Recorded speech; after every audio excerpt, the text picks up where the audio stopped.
Lynn Motors, Junior and Senior Classics.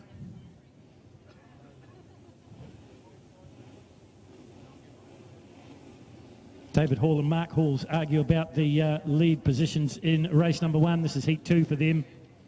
Brendan Honey was too good in the juniors. Let's see what happens this time round. Once again, it is 6 laps. Lynn Motors bring it to you with the hot Holden summer deals. Tell you about them at the end of this one. We're underway with a good clean start. And once again, it is the 69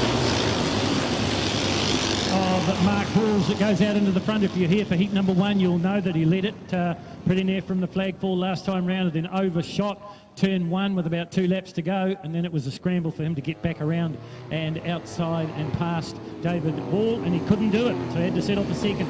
So he's in the front at the moment. Hall through in second place, and it's Colin Tate. And then it would be number 11, and that was Tim Gooden. Tim's running a bedrock concrete pumping active auto electrician Sinclair Engineering sponsored Sportster, it says here, but we'll have a quick look when he comes a bit closer. He'd be in the Senior Classics. Well, this race following a similar pattern to what we saw in the previous heat. Mark Hall's just getting away. I just wonder if he was having problems with the brakes. I mentioned it at the time. I thought in the closing stages of the first heat of the racing he was really struggling pulling up the Norton. But it looks like he's on top of it here. He's in front, and that's all that matters. That's a Norton Atlas 828.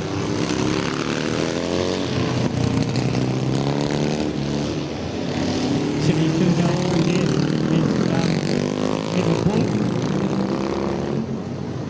Edward running with the juniors. You can spot the juniors from the blue number plates as opposed to the yellow number plates.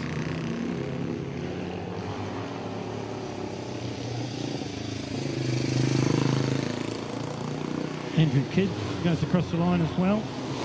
Andrew Kidd's in the senior class. He's on a Manx Norton 500cc, the ABK Limited Tate Engineering sponsored machine from Wanganui. Battle for second, third and fourth starting to hot up a little bit here as they tip it into turn 1 here at Paeroa. 69 still leads it though.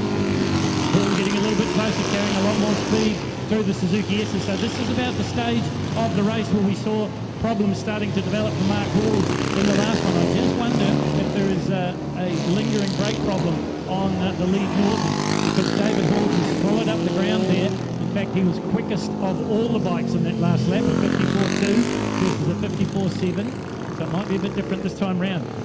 Hall's is fast on the straight line, but it takes a little bit of hauling up, does the big Norton. So he gets away, 28. Tikawata's David Hall trying to shut him down. Doesn't make too much of an advantage as they go through turn 1 here, the Ash Caddy corner. Let's have a look as they go up over the Westpac turn. We get back into their side. No, it looks like Hall's maintained that little bit of an advantage, but then David Hall closes it right back up again through the Suzuki S's. But then I think just that horsepower advantage is probably going to be enough for Mark Halls if he can get it stopped at the top end of the circuit. He tips it into the countdown corner. That's the little kink that you hit at terminal velocity on the back straight, and it's up into the braking area for the showy hairpin. And back down the Honda front straight, and then of course the Paeroa Farm Services straight after the kink. So we've got a lap rider looming up here. Is that going to play a part? No. Mark Halls is going to clear him without too much trouble. That was Andrew Kidd. He just does the sensible thing and holds his line. And going right round the outside of him there was David Hall. That probably wasn't his first choice of passing manoeuvre, but it worked. Just the thing just seemed to drift out a little bit wide. Back they come once again. This time, Hall is a whole lot closer. And look at the gap he closes down as they go through the Suzuki S's. And there's plenty of laps to run. This one's scheduled to go over 6. We're on lap 4. Colin Tate sitting back in 4th place, but all the action at the front. Up in 3rd place, Daniel Handley just behind him now. Big Goodwin there too, number 11. So I'm picking it'll be a lot closer this time round. And the action will come down into the Ash Caddy turn 1. I would think if it hasn't happened already. White flag out. Still the 69 in the front. 28, David Hall. Watch the ground swallow up between himself and Halls, and he goes round the outside of the left rider, but he can't make an impression on Mark Halls for the moment, and he is really starting to run out of real estate now.